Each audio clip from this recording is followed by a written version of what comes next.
یہ وہی لمحے ہیں جب مادی دنیا کی حدیں مٹ جاتی ہیں اور روح اپنی اصل کی طرف لوٹتی ہے۔ تم ان پہاڑوں کو جو تمہیں ثابت دکھائی دیتے ہیں بادلوں کی طرح گزرتے دیکھو گے۔ یہی وہ حقیقت تھی جس کا میں نے مولانا کو ادراک کرانا تھا۔ خلوت کی ان گھڑیوں میں مجھے مولانا کو روحانی معراج کے لیے آمادہ کرنا تھا۔ جسم جو چار دیواری کے اندر قید تھا اپنی جگہ برقرار رہنے دو، مگر روح کو ایسی رفتوں تک لے جانا تھا جہاں وہ بوجھ محسوس نہ کرے۔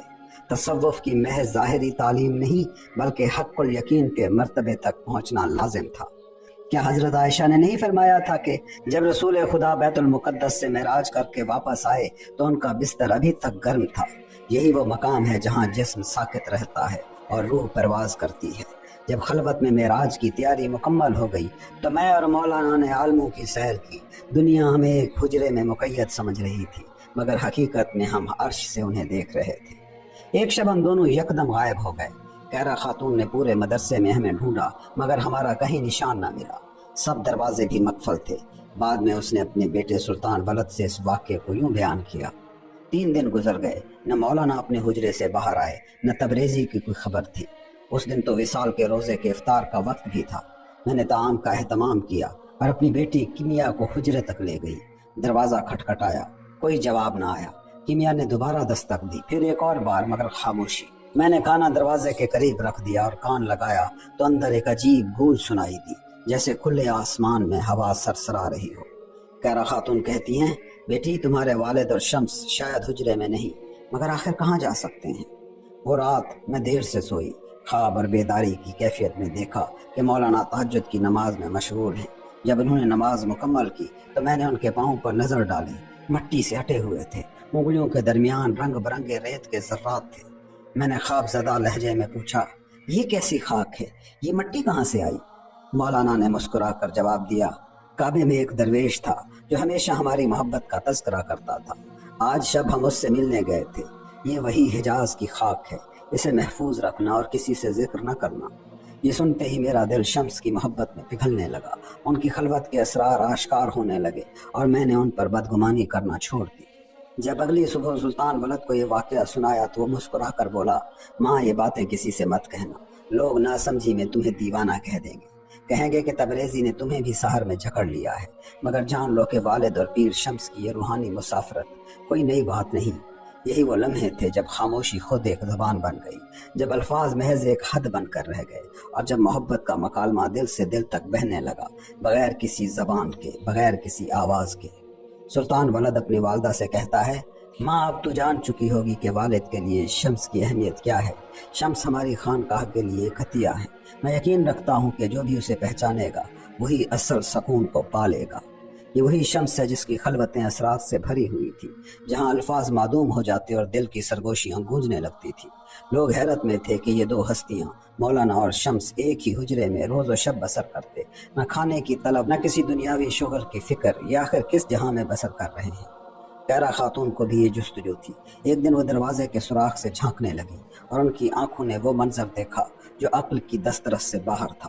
مولانا شمس کے زانوں پر سر رکھے ہوئے تھے اور عین اسی لمحے دیوار گویا شفاف ہو گئی۔ 6 جلالی ہستیاں عالم غیب سے وارد ہوئیں۔ وہ باادب داخل ہو کر مولانا کے سامنے بیٹھ گئیں۔ زمین کو بوسہ دیا اور پھولوں کا ایک گلدستہ مولانا کے سامنے رکھا۔ وہ کوئی بات نہ کرتے، بس خاموشی میں ڈوبے رہے، حتیٰ کہ ظہر کا وقت ہو گیا۔ نماز ادا کرنے کے بعد وہی 6 شخصیات اسی دروازے سے نکل گئیں جہاں سے آئی تھی۔ کہرا خاتون اس حیرت ناک منظر کو دیکھ کر لرز گئی۔ وہ بھی سنبھل بھی نہ پائی تھی کہ اچانک حجرے کے نیچے سے ایک نرمی سے مہکتا ہوا پھول باہر نکلا۔ دروازے کے پیچھے سے شمس کی آواز آئی: بہن، یہ پھول مولانا کے لیے بہت دور سے تحفے میں آیا ہے، انہوں نے چاہا کہ یہ تمہارے نصیب میں ہو۔ کہرا خاتون نے وہ پھول لیا اور حیرت کے عالم میں بازار کے ایک عطار کے پاس لے گئی تاکہ اس کا راز جان سکے۔ عطار نے جیسے ہی وہ پھول دیکھا تو حیران رہ گیا۔ اس نے کہا: یہ ممکن نہیں، اس موسم میں، اس خطے میں یہ نایاب پھول کیسے آ سکتا ہے؟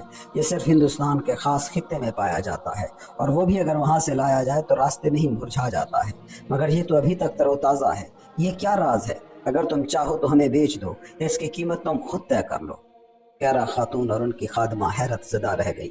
اس روز کہرا خاتون کو یقین ہو گیا کہ مولانا اور شمس کسی عام خلوت میں نہیں ہوتے، بلکہ ان کا عالم بالکل جدا ہے۔ وہ صرف اس حجرے میں بیٹھے نہیں رہتے بلکہ وہ جہان بھر کی سیر کراتے ہیں اور کوئی جان بھی نہیں پاتا۔ یہی وہ لمحہ تھا جب محبت کی اصل حقیقت آشکار ہوئی۔ وہ زبان سے بیان ہونے والی شے نہیں بلکہ خاموشی میں سنائی دینے والا نغمہ ہے۔ مولانا کہتے ہیں جب تک تم بولتے رہو گے سوچ کو اظہار ملتا رہے گا، مگر جب تم خاموش ہو جاؤ تو سوچ قید میں آ جاتی ہے اور دل آزاد ہو جاتا ہے، اور جب دل بولتا ہے تو زبان بے اختیار خاموش ہو جاتی ہے۔ یہ کہہ کر وہ خاموش ہو گئے، مگر یہ وہ سکوت نہ تھا جو محض چپ رہنے کا نام ہے، بلکہ وہ سکوت جو آگ کو بجھا بھی دیتا ہے اور شعلے کو بھڑکا بھی دیتا ہے۔ شمس کی یہ خلوت ایسی تھی کہ جب وہ خاموش ہوتے تو یہ خاموشی کبھی آگ پر پانی کی مانند پڑتی اور کبھی ہوا کی طرح شعلوں کو مزید بھڑکا دیتی۔ اس شب ان کی خاموشی اتنی گہری تھی کہ ان کی سانسوں کی سرگوشیاں حجرے سے نکل کر صحن تک پہنچ رہی تھی، وہاں گونج رہی تھی اور پھر پلٹ کر دوبارہ حجرے میں داخل ہو رہی تھی۔ یہ وہی خاموشی تھی جس میں الفاظ بے معنی ہو جاتے ہیں اور محبت کی زبان اپنے اصل رنگ میں آشکار ہوتی ہے۔ دونوں دل ایک دوسرے سے بات کر رہے تھے، بغیر کسی حرف کے، بغیر کسی آواز کے، مگر پھر سب کچھ کہہ رہے تھے۔ جب ہم خلوت سے باہر آئے تو درویشوں کی حیرت آمیز نظریں ان کے بے اختیار ہلچل بھرے انداز میں ڈھل گئیں۔ ان کے چہروں پر ایسے تاثر تھا جیسے کسی غیر معمولی واقعے نے ان کے ہوش اڑا رکھے ہوں۔ کوئی کچھ کہہ نہیں رہا تھا مگر ہر نگاہ دوسرے سے گویا یہی سوال کر رہی تھی، یہ کیا ہو رہا ہے؟ مگر نہ ان میں اتنی ہمت تھی کہ مولانا سے کچھ پوچھیں اور نہ ہی مجھ سے سوال کرنے کی جسارت رکھتے تھے۔ وہ ایسے لگ رہے تھے جیسے ان پر کوئی آسمانی بلا نازل ہو چکی ہو، جیسے کوئی شدید گرجدار صدا ان کے حواس چھین چکی ہو۔ میں نے مولانا سے کہا اب آپ اپنے اہل و عیال کی طرف توجہ دیں، میں کچھ دیر صحن میں بیٹھوں گا۔ مولانا نے میرے لباس کی طرف دیکھا اور کہا ہوا سخت سرد ہے اور تمہارے پاس اس باریک سی فراق کے سوا کوئی اور لباس نہیں، میں تمہارے لیے کچھ گرم کپڑے بھیج دیتا ہوں۔ میں نے مسکراتے ہوئے جواب دیا جو خود کو آگ میں جلانے والا ہو اسے سردی کہاں محسوس ہوتی ہے؟ تم اپنے اہل و عیال کے ساتھ وقت گزارو اور ظہر کی نماز کے لیے پہنچو۔ یہی وہ لمحے تھے جب دنیاوی تکلفات مٹ جاتے ہیں اور عشق اپنی اصل صورت میں جلوہ گر ہوتا ہے، جہاں نہ سردی کا احساس باقی رہتا ہے، نہ بھوک و پیاس کی حاجت اور نہ ہی کسی ظاہری لباس کی ضرورت۔ آؤ دیکھو کہ آگ سے کیسے کھیلا جاتا ہے، جان لو کہ آگ تمہیں جلاتی ہے یا تم آگ کو۔ مولانا نے ایک روز مجھے اپنے اہل و عیال کے ساتھ کھانے کی دعوت دی، مگر میں نے نگاہوں سے انکار کر دیا۔ جب اپنے اہل خانہ کے ساتھ طعام تناول فرما رہے تھے، میں صحن میں آلتی پالتی مارے بیٹھا تھا، ارد گرد کا مشاہدہ کر رہا تھا۔ اسی دوران میری نظر صحن کے قبلہ رخ پر واقع باورچی خانے کے دروازے پر جا ٹھہری، جہاں ایک عجیب و غریب حالت میں ایک شخص نظر آیا۔ وہ بجلی کی سی تیزی کے ساتھ صحن اور کچن کے درمیان دوڑ رہا تھا، کسی سے بات کیے بغیر، اور ایسا محسوس ہو رہا تھا جیسے وہ مجھے برسوں سے جانتا ہو۔ میں نے قریب کھڑے ایک درویش سے پوچھا یہ اجنبی شخص کون ہے؟ درویش نے کہا یہ آتش باز ہے، مولانا کے خاص مریدوں میں سے ایک ہے۔ اس کا اصل نام یوسف بن عز الدین ہے۔ وہ عشق و اخلاص میں سرشار ہو کر مولانا کی خدمت میں حاضر ہوا اور محبت کی اس راہ میں ایسا غرق ہوا کہ خود کو درویشوں کی خدمت کے لیے وقف کر دیا۔ خاص طور پر اس نے خود کو مولانا اور خانقاہ کے درویشوں کے لیے کھانا تیار کرنے کا ذمہ دار بنا لیا۔ مولانا نے اس کی طلب قبول فرما لی۔ میں نے مسکرا کر کہا اچھا، مگر اسے آتش باز کا لقب کیسے ملا؟ درویش نے کہا ایک دن یوسف کھانا تیار کرنے کے لیے آیا، مگر باورچی خانے میں کوئی ایندھن باقی نہ تھا۔ کھانے کا وقت قریب تھا اور لکڑی کا بندوبست کرنے میں دیر ہو جاتی۔ وہ شرمندہ ہو کر مولانا کی خدمت میں حاضر ہوا اور عرض کیا حضرت چولہے کے لیے کوئی لکڑی باقی نہیں رہی، میں کیا کروں؟ مولانا نے مسکرا کر کہا دیگ کے نیچے اپنا قدم رکھ دو اور اسے کھولتے ہوئے دیکھو۔ یوسف نے بلا توقف اس فرمان پر عمل کیا۔ جیسے ہی اس نے اپنے قدم چولہے کے نیچے رکھے اس کی انگلیوں سے آگ بھڑک اٹھی اور اسی شعلے سے سالن پکنے لگا۔ مگر جب مولانا کو اس واقعے کی خبر ملی تو انہوں نے اس کرامت کو آشکار کرنا مناسب نہ سمجھا اور ہلکے انداز میں فرمایا ہائے آتش باز ہائے۔ تب سے یوسف بن عز الدین آتش باز کے لقب سے مشہور ہو گیا۔ وہ شخص جو آگ کے ساتھ کھیلتا تھا مگر آگ اسے جلا نہ سکی۔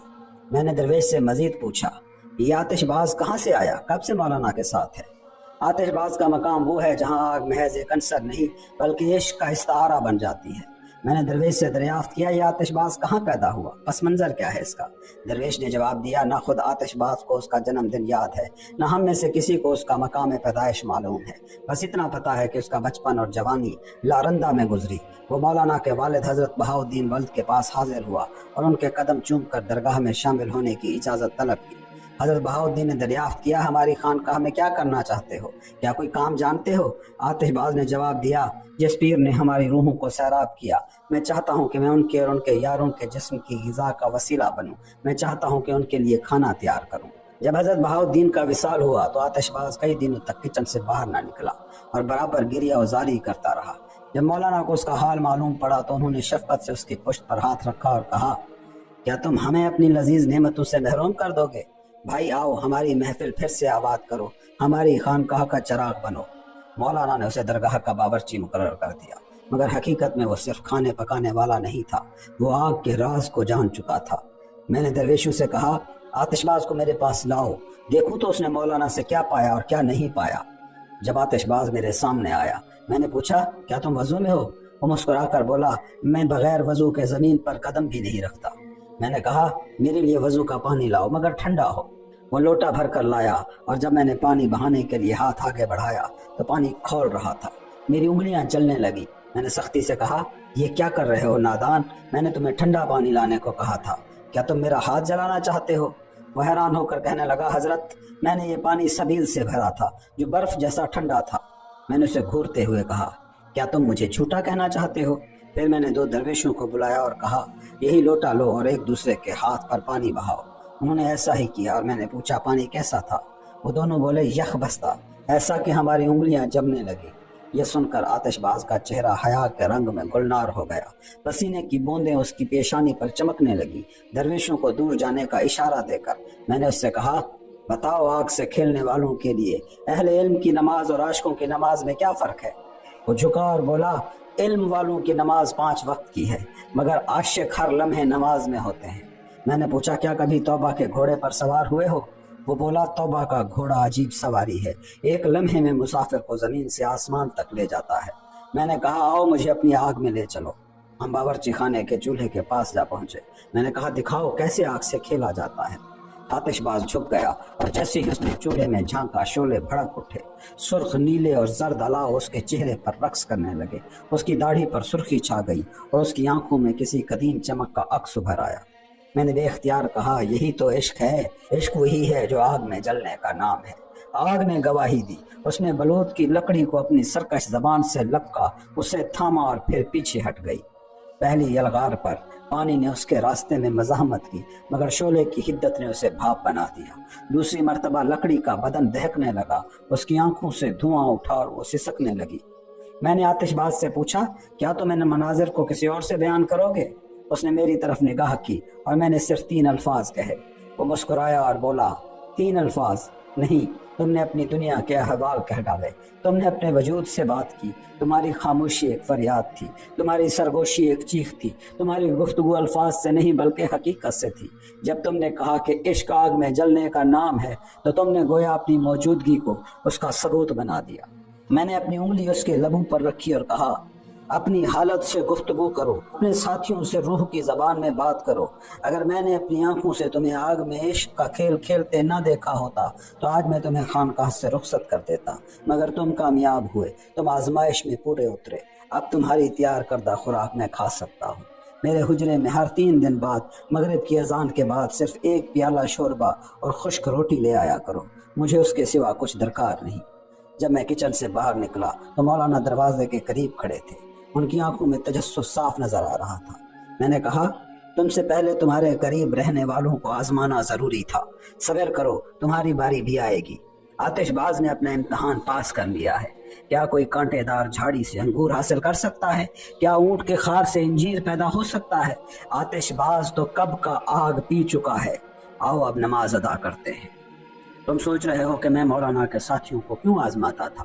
جان لو کہ جب تم ایک نور کو مزید چمکانا چاہتے ہو تو یہ دیکھنا ضروری ہوتا ہے کہ اس کے ارد گرد اندھیرے کی دیوار ہے یا کوئی بے حس پردہ جو روشنی کو روک رہا ہے۔ جب تک یہ معلوم نہ ہو تمہاری روشنی بے سود رہتی ہے۔ ایک دن مولانا نے اپنے اہل و عیال سے میرے بارے میں گفتگو کی۔ انہوں نے کہا کہ میں اللہ کے قرب میں ہوں اور تاکید کی کہ مجھے عزت و احترام دیا جائے۔ انہوں نے کہا کہ وہ کبھی کبھار میرے پاس آ کر میرا حال احوال پوچھا کریں۔ یہ سن کر ان کے فرزند سلطان ولد میرے حجرے میں آیا، میرے ہاتھوں کو بوسہ دیا اور میری خدمت کرنے لگا۔ میں نے حیرت سے پوچھا ولد تمہیں کیا ہوا؟ آج تم غیر معمولی مہربانی دکھا رہے ہو، میرے دل کو جیتنے کی کوشش کر رہے ہو۔ اس نے عاجزی سے کہا، اے حضرت، میرے والد نے آپ کی عظمت اور روحانی مقام کے بارے میں اس قدر گفتگو کی کہ ہم سب دیوانے ہو گئے۔ اگر مجھے 1000 برس کی زندگی بھی ملے اور میں اپنے سر پر گھوم کر آپ کی خدمت کرتا رہوں، تب بھی میرا دل یہی کہے گا کہ میں نے آپ کی خدمت کا حق ادا نہیں کیا۔ مولانا نے عنایت فرمائی، مگر میں کیا ہوں؟ لاکھوں شمس تبریزی بھی اگر ہوں تو ان کی حقیقت مولانا کی رفت کے مقابلے میں محض ایک ذرہ ہے۔ میں نے کتنے ہی کشف دیکھے، کتنے ہی سلوک کے بادشاہوں کا مشاہدہ کیا، کتنے ہی اہل حق کے ساتھ وقت گزارا، عالم غیب کی رمزیں دیکھی، مگر پھر بھی مولانا کے مقام کو نہیں پا سکا۔ تو پھر اور کون ہے جو اس حقیقت تک پہنچ سکے؟ میں نے سلطان ولد کو کہا، تمہارے والد ایک بے کران سمندر ہیں، کبھی مت ہونے دینا کہ اس کا پانی خشک ہو جائے۔ اپنے بھائی علاء الدین کا بھی خیال رکھو، وہ تمہاری طرح بردبار نہیں ہے، وہ مولانا کو زخمی کرے گا۔ وہ ایسے لوگوں میں اٹھ بیٹھ رہا ہے جو اس کے مزاج کے نہیں، وہ سیاست کی دلدل میں جا رہا ہے جہاں عقل زائل ہو جاتی ہے۔ اس کی جوانی کی ناپختگی اسے ایک سخت چٹان سے ٹکرا کر ریزہ ریزہ کر دے گی۔ پھر میں نے مسکرا کر کہا، خدا کی قسم تمہارا چہرہ دیکھنا بھی ہمارے لیے خوشی کا سبب ہے۔ جو رسول اکرم کی زیارت کا خواہاں ہو وہ مولانا کو دیکھ لے، جو سبزہ زار میں چلتی ہوا کی طرح اپنے وجود کو نرم کر لے وہ مولانا کے آگے جھک جائے، جو اس کے برعکس چاہتا ہے وہ اپنی راہ پر چلے مگر وہ منزل سے دور ہو جائے گا۔ مولانا کو پانے والا خوش نصیب ہے، میں کیا ہوں؟ میں نے ایک بار مولانا کو پا لیا اور میں خوش بخت ہو گیا۔ اگر تمہارے اندر یقین ہے تو شک کی گنجائش نکال دو۔ مجھے کسی اور سے گفتگو نہیں کرنی، مجھے صرف مولانا سے ہم کلام ہونا ہے، ان سے راز کی بات کرنی ہے۔ پھر میں نے سلطان ولد کے کان میں کہا، میں ایک کام کرنا چاہتا ہوں، مگر اگر اللہ نے اجازت نہ دی تو میں کچھ نہ کر سکوں گا۔ جو ہمیں دیکھے گا وہ یا تو مومنوں کا مومن ہوگا یا زاہدوں کا زاہد۔ جو ہماری حقیقت کو نہیں سمجھ سکے گا وہ بس ہمارے ظاہر کو دیکھے گا اور ہماری عبادات میں کمی تلاش کرے گا، مگر وہ نہیں جانتے کہ مولانا کی توجہ بلند تر ہے، وہ کسی ظاہری عمل کے محتاج نہیں۔ وہ لوگ جو صرف سطحی نظر رکھتے ہیں وہ حقیقت سے دور ہو جائیں گے۔ جلال الدین سے مولانا تک کا سفر۔ عالم تھے پھر عارف ہوئے، مگر کیا تم عشق کے لیے بھی تیار ہو؟ تم شاعر نہیں، کیونکہ شاعر وہ ہوتا ہے جو عوام سے لے کر عوام کو لوٹائے، مگر عاشق وہ ہے جو حق سے لے اور خلق کو دے۔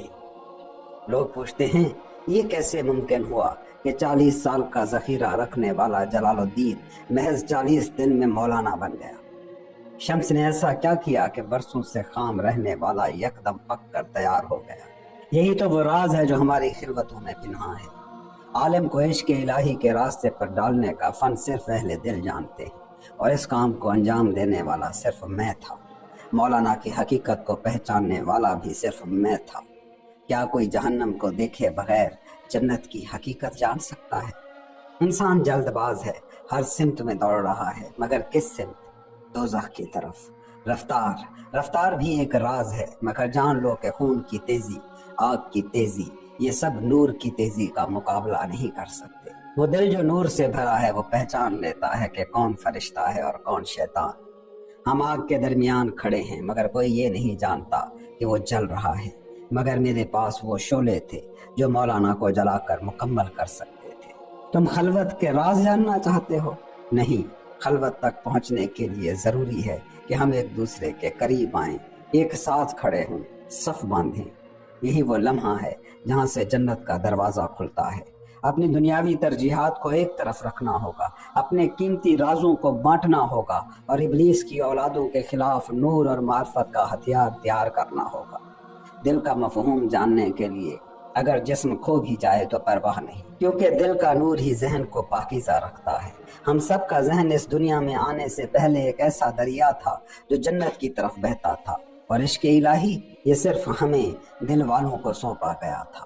دنیا کی زندگی یہ تو ایک لمحے کا بھی حصہ نہیں، مگر یہ لمحہ کیسا لمحہ ہے! ایک پتھر سے بنی خانقاہ میں جہاں پانی کی آواز شفاف چشمے سے آ رہی ہو، جہاں آفتاب کی روشنی چہرے پر محو رقص ہو، جہاں ماتھا خاک پر جھکایا جائے گویا اللہ کو دیکھ کر مسکرایا جا رہا ہو، اور عین اسی لمحے ایک ہلکی سی ہوا چلے جو ہر سو گلاب کی خوشبو پھیلا دے، تب تم خود کو مدینہ میں روضہ رسول میں حضور کے ساتھ کھڑے ہو کر نماز ادا کرتا ہوا محسوس کرو گے۔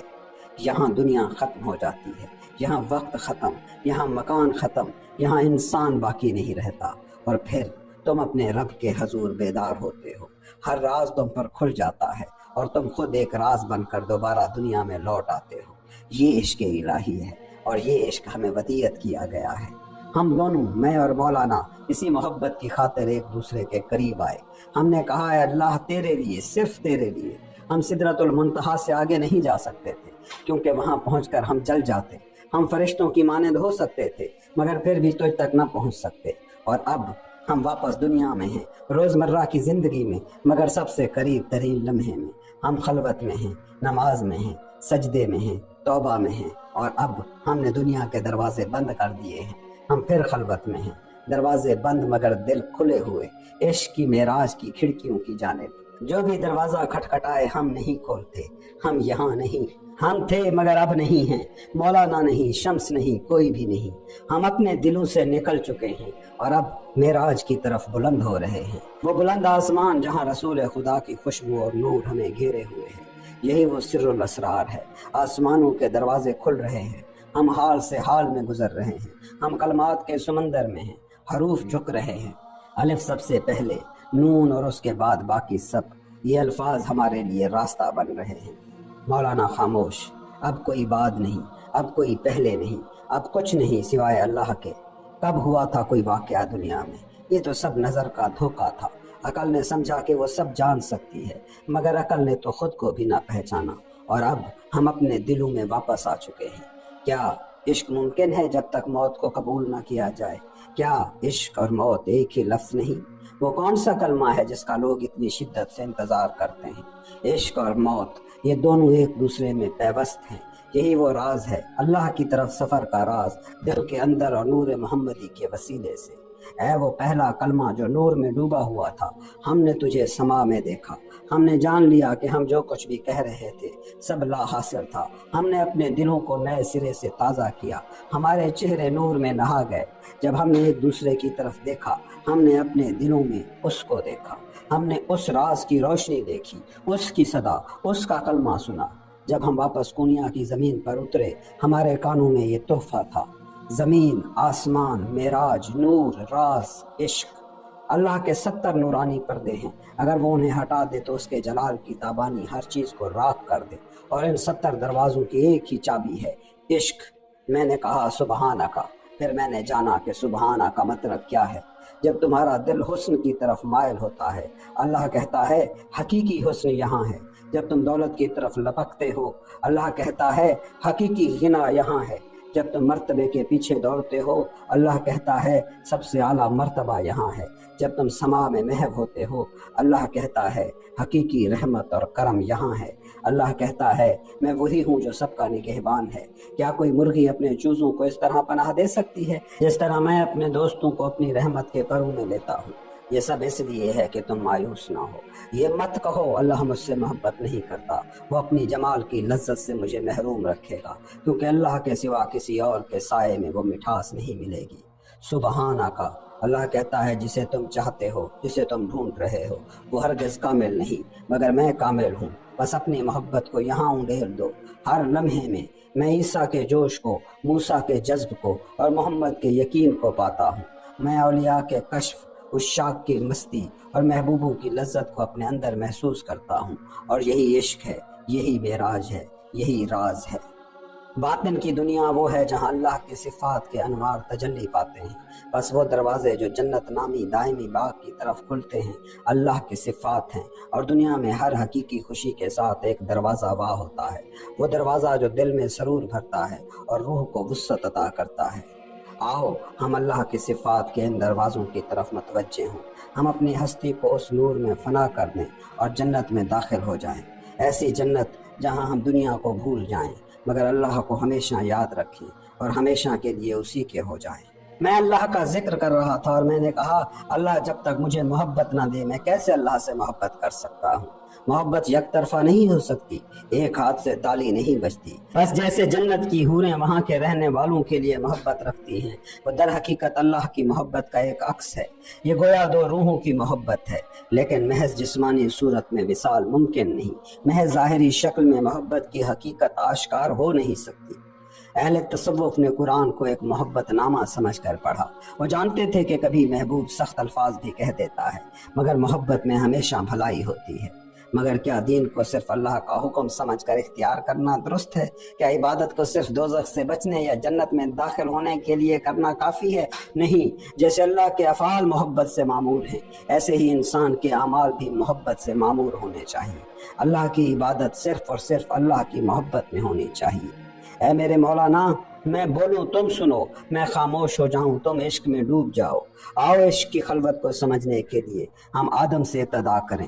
جب اللہ نے حضرت آدم کو جنت چھوڑنے کا اشارہ دیا تو فرمایا، اے آدم، تیری ہستی میں چمکدار جواہر بھی ہیں اور سیاہ پتھر بھی، تیری فطرت کے سمندر میں موتی بھی پوشیدہ ہیں اور شکستہ برتن بھی۔ ہمارے دو مقام ہیں، ایک وہ جہاں ہم نے لذتوں کی محفل سجائی جسے رضوان کے سپرد کیا، دوسرا وہ جہاں ہم نے قہر کا الاؤ دہکایا جسے مالک کے حوالے کیا۔ اگر ہم تجھے ہمیشہ جنت میں رہنے دیتے تو ہماری صفت قہر کیسے ظاہر ہوتی؟ بس جنت کو چھوڑ اور دنیا کی آزمائش میں اتر جا، جہاں تیری روح کے راز کھلیں گے، تیری پوشیدہ حقیقت عیاں ہوگی۔ اللہ کی رحمت اور جلال آدم کی دو جہتوں میں ظاہر ہوا، روح اور مٹی۔ اگر مٹی کا بوجھ نہ ہوتا تو آدم انسان نہ ہوتا بلکہ فرشتہ بن جاتا، اور یوں وہ زمین پر اللہ کا خلیفہ بھی نہ بنتا۔ اور اگر آدم صرف روح ہوتا تو وہ کبھی لغزش نہ کرتا، اس کے اعمال ہمیشہ بے عیب ہوتے۔ مگر ایسی بے عیب ہستی دنیا کے لیے نہیں تھی، کیونکہ وہ شروع ہی سے دنیا کی خلافت کے لیے پیدا کیا گیا تھا۔ یہ سن کر مولانا نے سوال کیا، اگر آدم جنت میں ہی رہتا تو کیا وہ پھر اللہ کا خلیفہ نہ ہوتا؟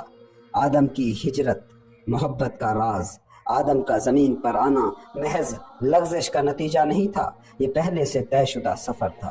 اگر وہ خطا نہ بھی کرتے تب بھی انہیں دنیا میں آنا تھا۔ یہ دنیا آدم کی منتظر تھی، خلافت کا تاج اور حکومت کی قالین ان کے قدموں کے استقبال میں بچھی تھی۔ ابن عباس فرماتے ہیں، اللہ نے آدم کو جنت میں داخل کرنے سے پہلے ہی ان کا اخراج لکھ دیا تھا۔ آدم دو بار پیدا ہوئے، پہلی پیدائش زمین کے لیے تھی، دوسری پیدائش جنت کے لیے۔ اے آدم، جنت سے نکل کر دنیا میں آ جا، اپنا تاج، اپنا کمر بند، اپنی پگڑی، یہ سب عشق کی راہ میں قربان کر دے، دکھ سہے، آزمائشوں سے گزر، مگر یاد رکھ کل ہم تجھے اسی مقام پر لوٹائیں گے، مگر اس بار تیری واپسی عزت، نور اور انبیاء کی محفل میں ہوگی۔ پھر مخلوق کو معلوم ہوگا کہ جیسے ہم نے تجھے اپنی قہر کی صفت سے نکالا ویسے ہی اپنی رحمت سے واپس لے آئیں گے۔ کل آدم اپنی اولاد کے ساتھ جنت میں داخل ہوں گے، وہاں ہر طرف خوشی کی صدائیں گونجیں گی اور ملائکہ حیران کھڑے ہوں گے اور کہیں گے، یہ وہی آدم ہے جسے چند دن پہلے جنت سے نکالا گیا تھا۔ یہ سب محض ایک پردہ تھا، ایک راز تھا۔ آدم کی نسل برگزیدہ سے 1,20,000 انبیاء پیدا ہونے والے تھے۔ یہ نبوت کے سمندر کا پہلا قطرہ تھا۔ بس اے آدم، تھوڑی سی مشقت برداشت کر، یہاں کچھ دن غم سہے اور پھر ہمیشہ کی دولت پالے۔ اللہ کی محبت ہر اس نام کا جواب ہے جو اس کے اسماء میں شامل ہے۔ ملائکہ عشق سے محروم ہیں کیونکہ وہ قہر اور جدائی کا ذائقہ نہیں چکھ سکتے۔ حیوانات عشق سے محروم ہیں کیونکہ وہ حسن اور قرب کی حقیقت کو نہیں جان سکتے۔ لیکن انسان ان دونوں کا مجموعہ ہے۔ وہ دوری اور نزدیکی، رحمت اور قہر، ان تمام ضدوں کا مرکب ہے۔ اسی لیے صرف انسان وہ واحد مخلوق ہے جو اللہ سے عشق کر سکتی ہے۔ تمام 18,000 عالموں میں صرف انسان کو یہ جام دیا گیا۔ آدم نے اللہ کے اشارے پر نافرمانی کی کیونکہ جب تک وہ جدائی کا ذائقہ نہ چکھتے وہ عشق کے راز کو نہ پا سکتے۔ عشق کا جوہر غم اور تڑپ ہے۔ جیسے اللہ نے یوسف کو بدکاری سے محفوظ رکھا، وہ آدم کو بھی درخت کا پھل چکھنے سے روک سکتا تھا، مگر دنیا کو کرب، اضطراب اور آزمائشوں سے بھرنا ضروری تھا۔ جب اللہ نے اپنی امانت کو آسمانوں، زمینوں اور پہاڑوں کے سامنے رکھا تو سب نے انکار کر دیا کیونکہ وہ عشق کے راز سے بے خبر تھے۔ لیکن آدم نے اپنے محبوب کی خاطر اس بوجھ کو قبول کر لیا۔ یہ بوجھ بہت بھاری تھا، یہ قوت سے باہر تھا، مگر آدم خوف زدہ نہ ہوئے کیونکہ ان کی آنکھوں میں صرف محبوب کا عکس تھا۔ مولانا، کیا تم جانتے ہو عشق کی سب سے بڑی پہچان کیا ہے؟ تشنگی، تڑپ، ہمت۔ محبت میں عاشق کو صرف محبوب چاہیے اور کچھ نہیں۔ وہ ہر شے، ہر خواہش، ہر تمنا کو ترک کر دیتا ہے، یہاں تک کہ جنت کو بھی۔ آدم تشنگی میں تھے، تڑپ میں تھے، ان کے اندر ایک خلا تھا، ایک بے قراری تھی۔ وہ اپنے محبوب کے وصال کے لیے بے چین تھے۔ انسان جو کچھ بھی پاتا ہے وہ صرف اپنی تڑپ کے ذریعے پاتا ہے۔ اگر طلب نہ ہو، تڑپ نہ ہو تو کچھ بھی حاصل نہیں ہوتا۔ اس لیے جان لو، عشق صرف انہی کو نصیب ہوتا ہے جو اسے پانے کے لیے سب کچھ کھونے پر تیار ہوں۔ آدم کی عظمت اس کے سجدے میں نہیں، اس کے بار امانت میں ہے۔ یہ بوجھ کیا ہے؟ یہ اللہ کی محبت ہے۔ محبت کا راز صرف آدم جانتا تھا، کیونکہ محبت ہی اس کی تخلیق کی بنیاد تھی۔ وہ جانتا تھا کہ محبت اس وقت تک پروان نہیں چڑھتی جب تک جدائی کا زخم نہ لگے، اس لیے اس نے منع شدہ پھل کھا لیا۔ اے میرے تبریزی دوست، اگر آدم کی حقیقت کو نہ سمجھا تو لوگ کیوں اس دنیا کو خون میں نہلا رہے ہیں؟ کیونکہ انہوں نے امید کے سورج کی طرف آنکھیں بند کر رکھی ہیں۔ مگر کس نے ان کی آنکھیں بند کر دی؟ مایوسی کے ڈاکوؤں نے۔ کیسے؟ اے میرے وہ بندے جنہوں نے اپنی جانوں پر زیادتی کی ہے، اللہ کی رحمت سے مایوس نہ ہونا، بے شک اللہ تمام گناہ معاف کر دیتا ہے۔ کسی نے یہ آیت رسول اللہ کے سامنے تلاوت کی۔ جب اس نے یہ پڑھا کہ بے شک اللہ تمام گناہ معاف کر دیتا ہے، تو نبی نے فرمایا بے شک اللہ معاف کرتا ہے، اسے کوئی پرواہ نہیں۔ پھر نبی نے 3 بار کہا ان لوگوں پر اللہ کی لعنت جو مایوسی پھیلاتے ہیں۔ اللہ نے انسان کو شرف دیا، مقام دیا، پھر اسے گناہ میں کیوں ڈالا؟ مولانا اس کے کئی جواب ہو سکتے ہیں۔ پہلا جواب، یہ انسان کو غرور سے بچانے کے لیے ہے، کیونکہ غرور پردے کو دعوت دیتا ہے۔ دیکھو بلعام بن باورا، وہ اللہ کے سب سے بڑے نام کو جاننے والا تھا، مگر غرور میں آیا اور کتے سے بھی بدتر ہو گیا۔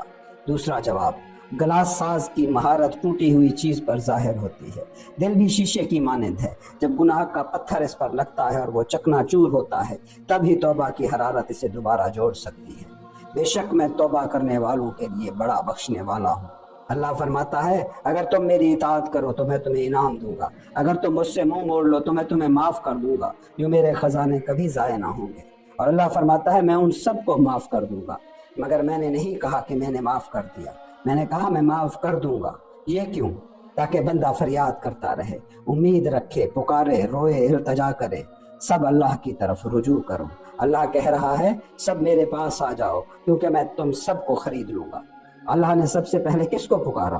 اللہ نے عبادت گزاروں کو نہیں بلایا، اللہ نے سجدہ کرنے والوں کو نہیں بلایا، اللہ نے حج کرنے والوں کو نہیں بلایا، اللہ نے زکوٰۃ دینے والوں کو نہیں بلایا، اللہ نے جہاد کرنے والوں کو نہیں بلایا، تو پھر اللہ نے کسے بلایا؟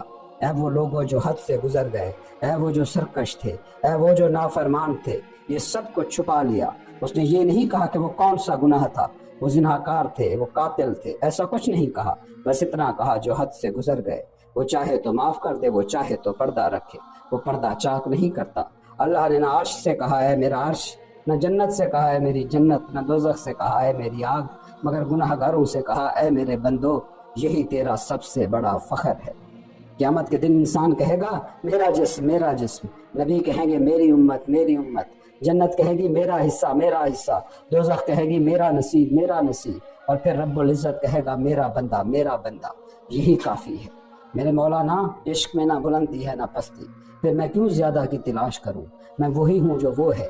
مولانا اور میں، ہم ایک دوسرے میں محو تھے، ایک دوسرے کو دیکھتے، ایک دوسرے پر حیران ہوتے، ایک دوسرے کو سکھاتے، مگر یہ کبھی نہ جان پاتے کہ کون استاد ہے اور کون شاگرد۔ ہم ایک حجرے میں ایک عالم کو روشن کر رہے تھے، پیاسے دلوں میں چشمے بہا رہے تھے، مگر دوسری طرف ایک دنیا جو روح کے بغیر تھی، اندر ہی اندر جل رہی تھی۔ یہ مولانا کو کیا ہوا؟ دنیا کے لوگ حیران تھے۔ وہ مولانا جسے سننے کے لیے مجمع لگتا تھا، جس کے درس کی مجلسیں آباد رہتی تھی، جس کے ارادت مند ہمیشہ اس کے ارد گرد ہوتے تھے، وہ اچانک سب کو چھوڑ چھاڑ کے کہاں چلا گیا؟ مدرسہ چھوڑ دیا، شاگردوں سے منہ موڑ لیا، مریدوں کو ترک کر دیا۔ پہلے تو لوگ حیران تھے، پھر ان کے دلوں میں خوف جاگنے لگا۔ یہ کون ہے جس نے ہمارے مولانا کو بدل دیا؟ یہ کہاں سے آیا ہے؟ یہ مولانا کو کیوں ہم سے دور لے جا رہا ہے؟ جب کچھ ماہ بیت گئے تو افواہوں کے طوفان اٹھنے لگے۔ یہ اجنبی کون ہے؟ ایک گروہ جو مولانا کی محبت میں حد سے بڑھ چکا تھا، اسے میری موجودگی ناقابل برداشت لگنے لگی۔ یہ مولانا کو کسی عالم میں لے جا رہا ہے۔ یہ کون ہے جس کے لیے ہمارے مولانا سب کچھ ترک کر بیٹھے؟ اور پھر یہ محبت حسد میں بدل گئی، اور یہ حسد نفرت میں ڈھلنے لگا۔ پہلے لوگ چپ تھے، مگر اب سرعام میرا ذکر فتنے کے طور پر کرنے لگے۔ بازار میں، مدرسے میں، گلی کوچوں میں میرا ذکر الزام کے ساتھ کیا جانے لگا، یہاں تک کہ کچھ لوگوں نے میرے پیچھے بچوں کو لگا دیا، انہیں پیسے دے کر کہا اس اجنبی کو پتھر مارو، مگر جب وہ بچے میرے قریب پہنچتے اور میں پلٹ کر انہیں دیکھتا تو ان کے ہاتھوں کے پتھر زمین پر گر گئے، وہ میرے ہاتھوں کو تھامنے لگے۔ میں حیران تھا، یہ بچے تو معصوم ہیں، مگر بڑے کیوں ان جیسے نہ ہو سکے۔ میں ایک درزی کی دکان میں گیا، مجھے ایک دھاگا اور سوئی چاہیے۔ دکاندار مجھے دیکھ کر غصے میں آ گیا۔ کس زخم کو سینے آئے ہو دیوانے؟ تم نے ہمارے مولانا کو بکھیر دیا، ہمیں تار تار کر دیا، نکل جاؤ یہاں سے۔ دکان سے باہر نکلا تو پیچھے ایک زبردست آواز آئی، پتھر کی عمارت دھڑام سے گر گئی۔ یہی دنیا ہے، کبھی محبت اندھی ہو جاتی ہے، حسد میں بدل جاتی ہے، کبھی حق کو پہچاننا مشکل ہو جاتا ہے، مگر عشق ہمیشہ قائم رہتا ہے۔ تیری محبت کا ایک ورق سیکھنے کے لیے میں نے علم کے 300 صفحات بھلا دیے۔ کونیا میں ہر شخص کے لیے میں ایک معمہ تھا۔ یہ کون ہے؟ یہ کونیا میں کیوں آیا ہے؟ اس نے مولانا کے ساتھ کیا کیا کہ وہ خاموش ہو گئے؟ یہ کس جادو کا اثر ہے کہ مولانا نے اپنی دنیا ہی بدل دی؟ کیا میں ایک مشہور درویش تھا؟ کیا میں نے مولانا پر جادو کیا تھا؟ وہ میری سختیوں پر بے بس کیوں تھے؟ وہ مجھ پر غصہ کرتے مگر ڈرتے بھی تھے۔ وہ مجھے ناپسند کرتے مگر میرے بارے میں سوچے بغیر رہ بھی نہ سکتے تھے۔ وہ میرا مذاق اڑاتے تھے مگر میرا راز جاننے کی تڑپ بھی رکھتے تھے۔ وہ حیرت میں تھے اور میں بے نیاز تھا۔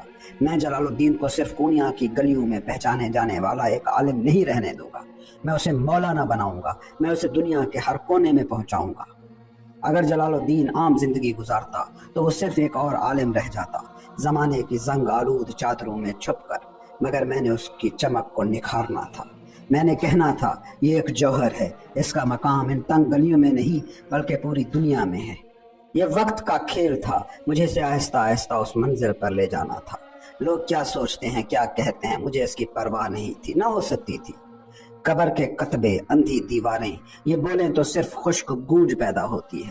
میرا کام کونیا کی ان پتھریلی گلیوں سے زندگی کا پانی نکالنا تھا تاکہ یہ ویران سرزمین ایک بار پھر گلزار بن سکے۔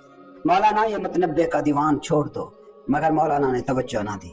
اگلی رات میں نے دیکھا وہ پھر دیوان لیے بیٹھے تھے۔ میں نے سرسری نظر ڈالی، مولانا نے میری طرف دیکھا، میں نے چہرہ سخت کر لیا۔ مولانا نے دیوان رکھ دیا اور اپنی بیوی کے پاس چلے گئے۔ اگلی صبح وہ پسینے میں شرابور میرے حجرے میں داخل ہوئے۔ اٹھو، ہمیں نماز پڑھنی ہے۔ میں نے کہا ابھی اذان نہیں ہوئی، یہ فجر کی نماز نہیں تو پھر کون سی نماز؟ خوف کی نماز۔ کیا ہوا؟ میں نے خواب میں دیکھا تم متنبے کو میرے کان سے پکڑ کر لائے اور مجھے ڈانٹ رہے ہو، یہی پڑھ رہے ہو، یہی سن رہے ہو۔ متنبے کانپ رہا تھا، التجا کر رہا تھا، مجھے اس شمس سے بچاؤ، مجھ سے کتاب نہ پڑھواؤ۔ میں ہنس پڑا۔ مولانا میں نے تمہیں پہلے ہی کہا تھا، مگر تمہیں خواب کا اشارہ درکار تھا۔ ایک رات میں سونے کے لیے لیٹا، اچانک دروازے پر کوئی سرگوشیوں میں کچھ لکھ رہا تھا یا شاید دروازے کو تراش رہا تھا، مگر میں نے پرواہ نہ کی اور سو گیا۔ صبح اٹھا تو مولانا میرے دروازے کے آگے سو رہے تھے۔ وہ جاگے، میں نے دروازے پر دیکھا، سرخ روشنائی میں لکھا تھا، یہ وہ مقام ہے جہاں خضر کے محبوب کا بسیرا ہے۔ میں نے پھونک ماری، دکھائی مٹ گئی۔ پھر میں نے مولانا کی طرف دیکھا اور کہا، ایک دن یہ سونا اور چاندی سے بہکاتا ہے، ایک دن یہ مرتبے اور شہرت سے آزمانا چاہتا ہے، مگر ہم نے تو کب کا ان چیزوں کو خیر بات کہہ دیا ہے۔ مولانا شرمندہ ہو گئے۔ میں نے ان کے کندھے پر ہاتھ رکھا اور مسکرا کر کہا، کیا میں تمہیں سما سکھاؤں؟ وہ خوشی سے کھل اٹھے۔ یہ صرف کونیا کے لوگ نہیں تھے جو حیران تھے، مولانا خود بھی حیرت کے سمندر میں ڈوبے ہوئے تھے۔ 40 برس کی زندگی جو ایک مخصوص ترتیب سے گزری تھی، یکدم بدل چکی تھی۔ مولانا خود بھی نہیں سمجھ پاتے کہ یہ سب کیسے ہو رہا ہے۔ وہ مجھ سے متاثر تھے، مگر ان کے دل میں سوالات کی آگ بجھنے کا نام نہ لیتی تھی۔ میں جانتا تھا کہ جب تک ان کے ذہن میں شبہات باقی ہیں، عشق کی مشعل نہیں جل سکتی۔ میں نے کہا، پوچھو جو پوچھنا ہے۔ تمہاری سانس مسیحا کی مانند ہے، ہاں، اور تم کیمیا میں لاسانی ہو سکتا ہے، اور تم ستاروں کی گردش پڑھ سکتے ہو، فلسفہ، منطق، ریاضی، تفسیر، حدیث، یہ سب جانتے ہو، مگر تم نے کوئی مدرسہ نہیں دیکھا، کسی درگاہ میں وقت نہیں گزارا، کوئی مرشد نہیں پایا، تو پھر یہ سب تمہیں کیسے نصیب ہوا؟ میں نے ہنستے ہوئے جواب دیا، میں نے اپنے دل کی سلطنت قائم کی، کیا دل سے بڑا کوئی مرشد ہو سکتا ہے؟ برسوں تک میں نے تلاش کی، تھک گیا، پھر معلوم ہوا کہ جسے ڈھونڈ رہا تھا وہ میرے اندر تھا، اور جسے پا لیا وہ تمہارے اندر تھا۔ میں نے ایک سوال کیا، رسول اللہ نے مدرسہ دیکھا تھا؟ نہیں۔ کیا انہیں لکھنا پڑھنا آتا تھا؟ نہیں۔ پھر وہ غار میں کیوں گئے؟ مولانا خاموش۔ میں نے مسکرا کر کہا، سن لو، یوسف کا مدرسہ کنواں تھا، عیسیٰ اور موسیٰ کی خانقاہ صحرا تھا، اور محمد کا مکتب غار ہرا تھا۔ کیا علم صرف کتابوں سے ملتا ہے؟ کیا علم صرف مدرسوں اور استادوں کے ذریعے سے نازل ہوتا ہے؟ کبھی کبھی ایک اونٹ وہ راز سمجھا دیتا ہے جو سینکڑوں جلدوں پر مشتمل کتابیں بھی نہیں سمجھا سکتی۔ کیا وہ اونٹ کو نہیں دیکھتے؟ قرآن کہتا ہے۔ مولانا تمہاری خامی یہ ہے کہ تم کتابوں کے جادو میں گرفتار ہو۔ تم نے صرف اوراق پڑھے ہیں مگر آسمان کی کتاب نہیں پڑھی۔ کبھی درختوں کی تحریر کو پڑھو، کبھی آگ کی لو میں علم کی چمک دیکھو، کبھی پانی کے بہاؤ کو غور سے دیکھو۔ یہ ساری کائنات ایک کھلی کتاب ہے۔ محمد خود چلتی پھرتی کتاب تھے۔ تم نے ہر لفظ پڑھا ہے مگر تم نے زندگی کے راز کو پڑھنا سیکھا ہے؟ مولانا کا چہرہ سفید پڑ گیا۔ انہوں نے کہا، میرے پاس ایک سوال ہے، مگر پہلے مجھے یہ امانتیں ہمیشہ کے لیے صندوق میں رکھنی ہوں گی۔